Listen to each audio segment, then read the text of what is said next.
I come before you burdened with a weight that is so monumental that the very thought of the issue that is before this committee causes such trepidation as to fear the crumbling and dissolution of our democratic republic.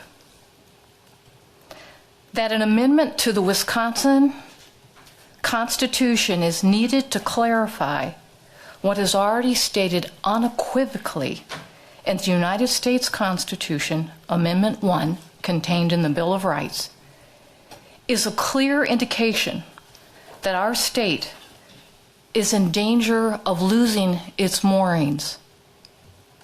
My concern is grave as an unconscionable threat to our very democracy, our representative republic, and the freedoms of every citizen in the state of Wisconsin is before us.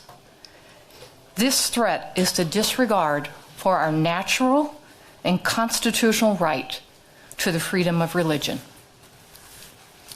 Amendment 1 to the Constitution of the United States, as passed by Congress on September the 25th, 1789, and ratified by the states on December the 15th, 1791, clearly articulates, Congress shall make no law respecting an establishment of religion or prohibiting the free exercise thereof, or abridging the freedom of speech, or of the press, or the right of the people peaceably to assemble and to petition the government for redress of grievances. Our system of government is uniquely successful. For 232 years, these foundational Bill of Rights have protected our individual freedoms. To erode this foundation for any reason erodes our republic, which for our freedom has been protected for 240 years since the Declaration of Independence. Thomas Jefferson, our third president of the United States, expressed his desire to be known by three things, which were indeed inscribed upon his memorial tombstone after his death on July the 4th, 1826, exactly 50 years after the signing of the Declaration of Independence.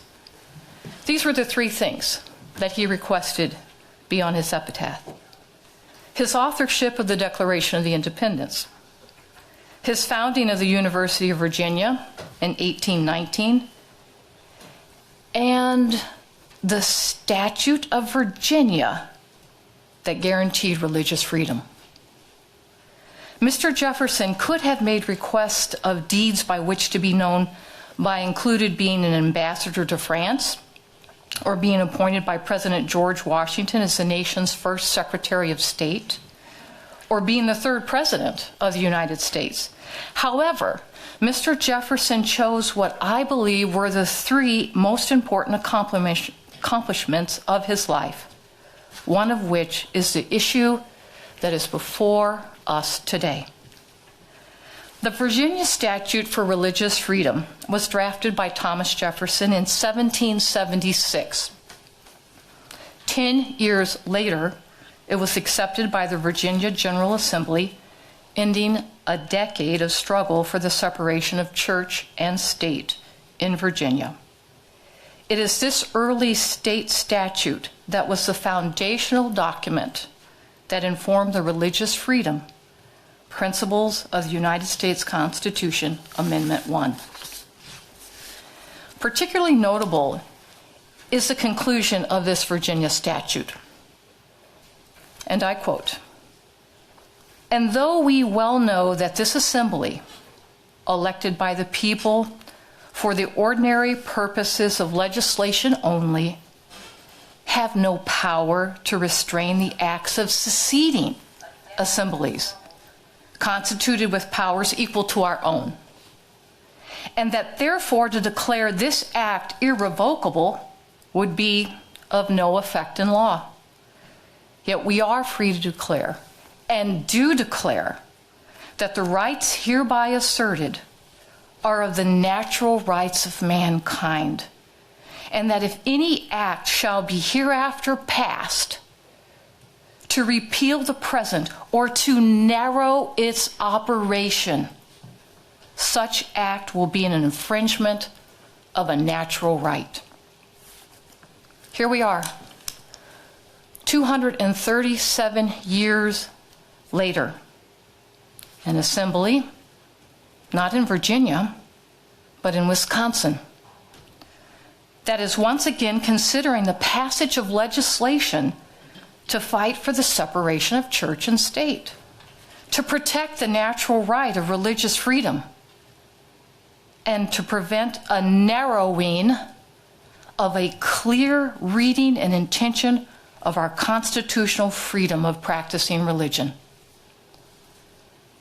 What could possibly be a narrowing of our constitutional right that has prompted such legislation as Senate Joint Resolution 54? This, of course, is a rhetorical question, as we are all full aware of the infringement that was placed on our religious right of freedom during the COVID-19 shuttering of our churches.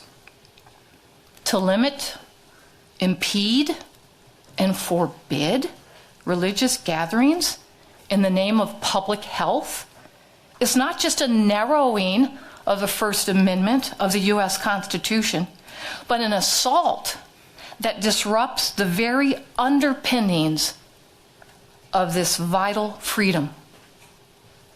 This attack on religious freedom is unacceptable and must be repelled at every turn. Our foundational documents that guarantee our freedoms are immutable. If our Bill of Rights are changeable, then they cannot guarantee our freedoms. They become as worthless as the parchment on which they were penned. Our country has survived almost 250 years on a firm foundation. If we allow our foundation to erode, then our country is in danger of collapse. Just as a building stands firm on a foundation, a shifting of a foundation puts the building in danger of full collapse. As we confront those who claim various reasons to abuse our right to religious freedom, let us recall the admonition of Thomas Jefferson in his first inaugural address. If there be any among us who would wish to dissolve this union or to change its republican form, let them stand undeserved as monuments of the safety with which error of opinion may be tolerated, where reason is left free to combat it. As so eloquently stated by President Jefferson, we have reason. We have the power of the mind to think, understand, and form judgments by process of logic.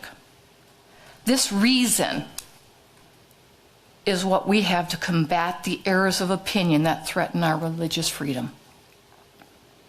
Mr. Chairman, I voice my full support behind Senate Joint Resolution 54, that the citizens of our state might retain their natural and constitutional right of freedom of religion to peacefully gather at their own desire and discretion in the practice of their religion. Thank you, sir.